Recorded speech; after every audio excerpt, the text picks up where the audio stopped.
everyone, my name is Amy and today I'm here at the Prince William Sound Science Center's laboratory. And today we're here with Dr. Pete Rand, and he is our research ecologist here. What sort of research are you working on right now? Well, we're working on the Copper River right now. We're working on Copper River red salmon or sockeye salmon. Okay.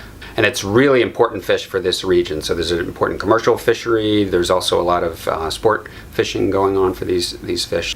In your research, what sort of questions are you trying to answer? What are you exploring with sockeye or red salmon? Well, one of the things we're concerned about is the declining size, individual size of the fish coming back. So if you look at the data going back decades, back into the 1970s, fish were much larger then. Huh. In recent years, the sizes have been declining. So small where the fish are small enough to get through the fishing nets, but they're also less valuable. A larger fish has more value, and so there's a lot of concern about declining size of fish. We're also interested in how that might affect their success in getting all the way up to the spawning grounds. If they have a small body size, they might have less energy, and they might have more difficulty getting up to the spawning grounds. So when you have a whole salmon in front of you, how in the world do you know what its energy level is? I mean, how do you measure energy? Yeah, so what we do is we make all these measurements, length and weight of the fish, and then we cut it up into pieces, and then we grind it. We have this big grinder. We grind it up into a paste. Oh, wow. Yeah, and then we take a sample of that paste, and then we bring that into the lab. Okay.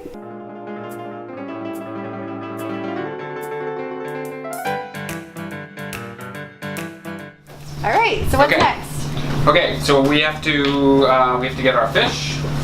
We use these calipers. So we have a couple different measurements. We do total length, so we go from the nose all the way to the tail.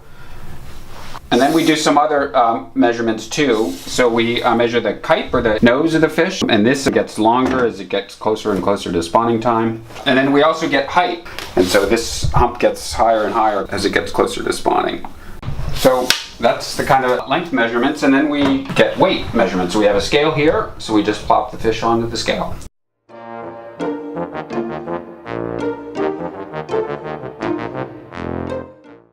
That's it. Then we take the otolith out. So can you tell me what the otolith is?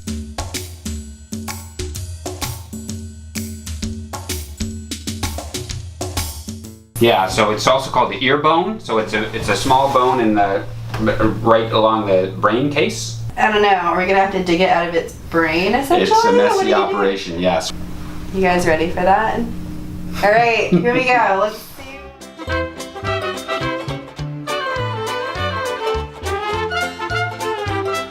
Each day of the fish's life, a ring gets put down, and then each year there's also a ring, so you can age the fish every day. Whoa! So why do you care how old a fish is? That seems kind of like a funny thing. It's not like you throw it at a birthday party.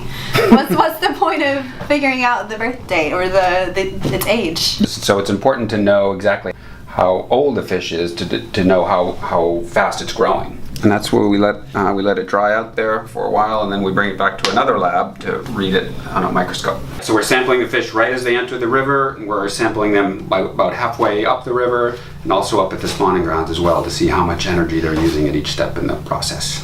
So it's kind of like a car in that sense. It has more gas in the tank before it does its migration. That's right. All right, so what do we do next? Now is the fun part. We grind the fish up. Head first.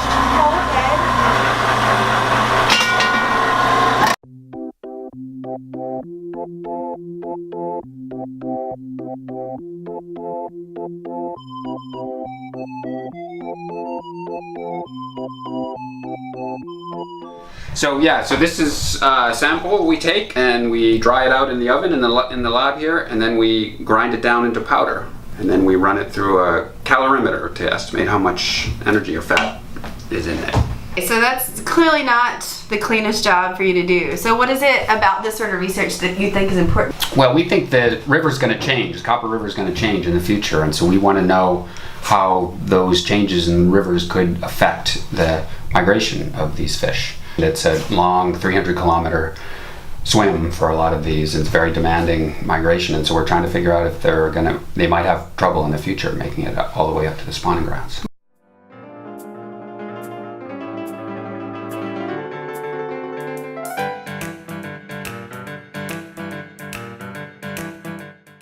oven. So this is the drying oven here. Okay. This is what it looks like.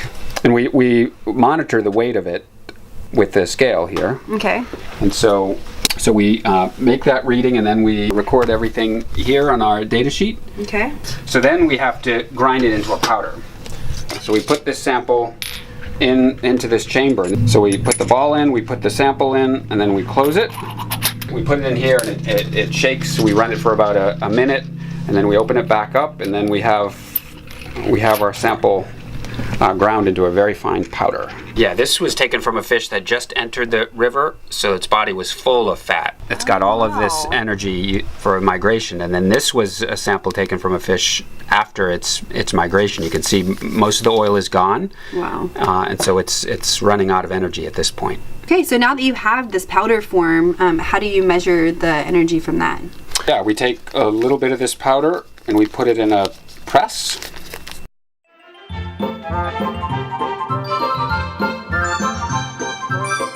We want to know how many calories is in that pellet.